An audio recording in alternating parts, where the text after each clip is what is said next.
It begins like a whisper. You wake up feeling off. Not sad, not angry, just distant, disconnected from your body, from your mind, from the girl who was laughing just 3 days ago. And then it starts. The voice. Not loud, not obvious, but relentless.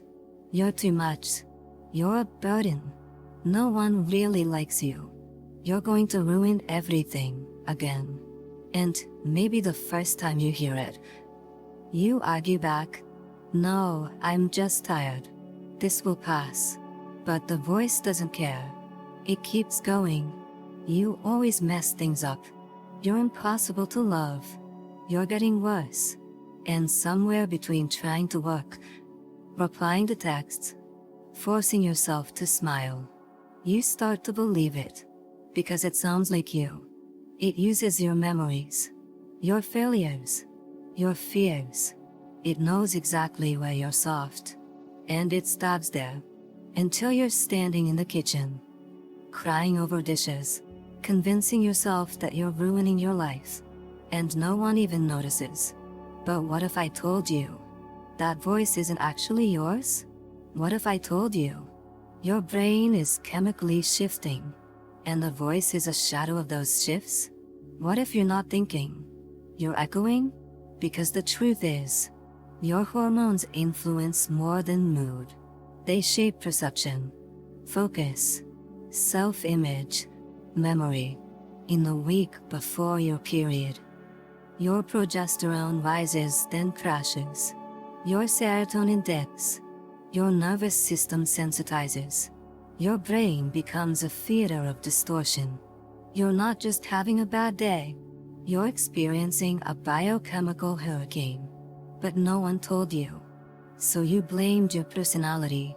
You thought you were dramatic, broken, insecure, when in reality, your thoughts were filtered through hormonal static. And those thoughts?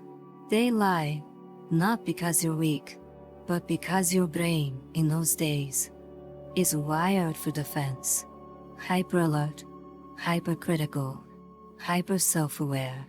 It's scanning for threats, only it can't find any. So, it makes you the threat. You become suspicious of your own joy. You replay that text 10 times. You reread that email and decide your boss hates you. You scroll past a post and convince yourself your friends are replacing you. Everything becomes evidence that you are failing. But here's what you must remember. You are not your thoughts, especially not in spiral week. You are the awareness underneath. The woman observing. The woman whispering. This feels intense. This feels irrational. Maybe this isn't fully true. And that whisper? That's you.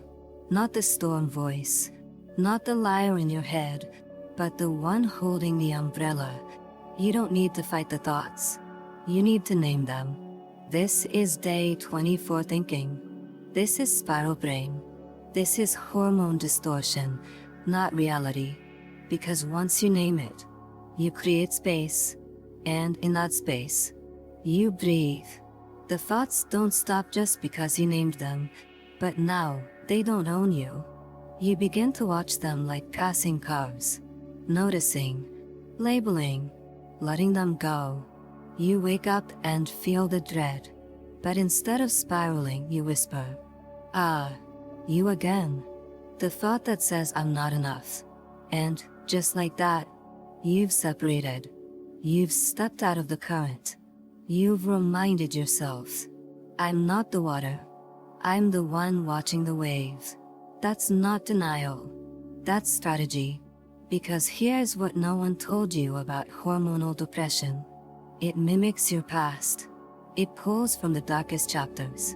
Replays old wounds. Resurrects old shame. Your body's chemistry changes. And suddenly, your ex is in your head again. Your mother's criticism. That one sentence someone said 5 years ago. That you thought you were over. Your mind becomes a haunted house.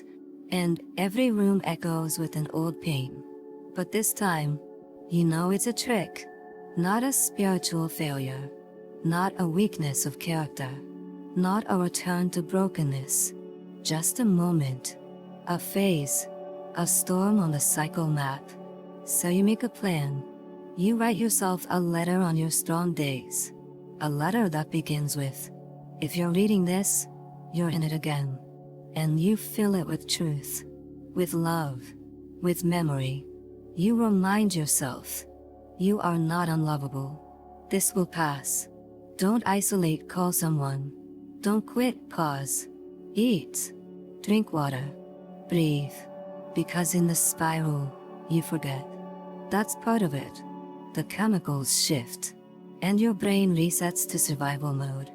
So your past feels present, your wounds feel fresh, and your worth feels imaginary. But your plan, it's your anchor.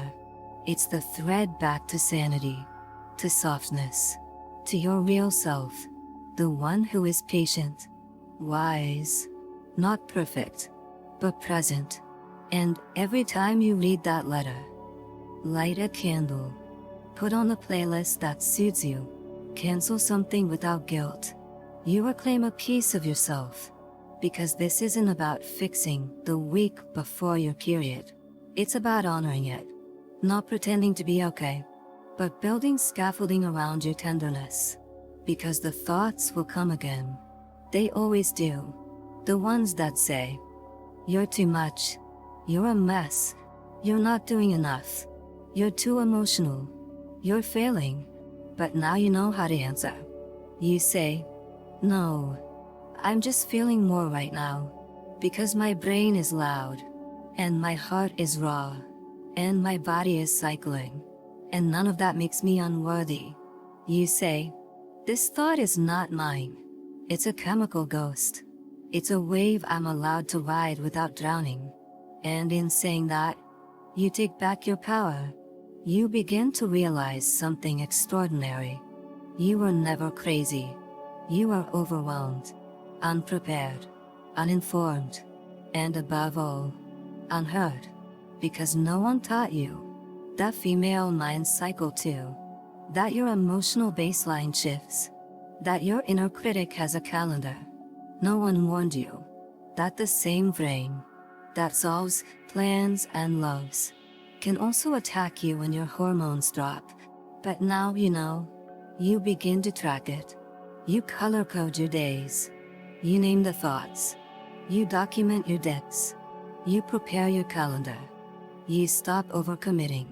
During the days your mind feels like glass, you stop explaining why your motivation is gone at exactly the same time each month. You begin designing your life around your rhythm, not against it. That's not weakness. That's power. Because now, you catch the voice before it digs in. You hear it whisper, you're lazy.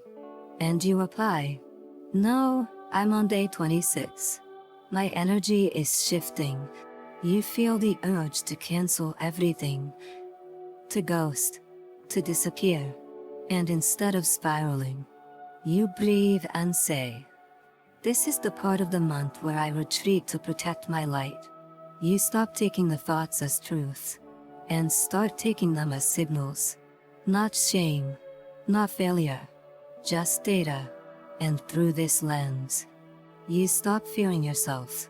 You realize you're not unstable. You're just in a body that cycles, in a world that pretends linear is the only normal. But you're not linear. You are a spiral. You return to the same places each month, but with more awareness, more tools, more compassion. You don't expect to cure it. You expect to ride it.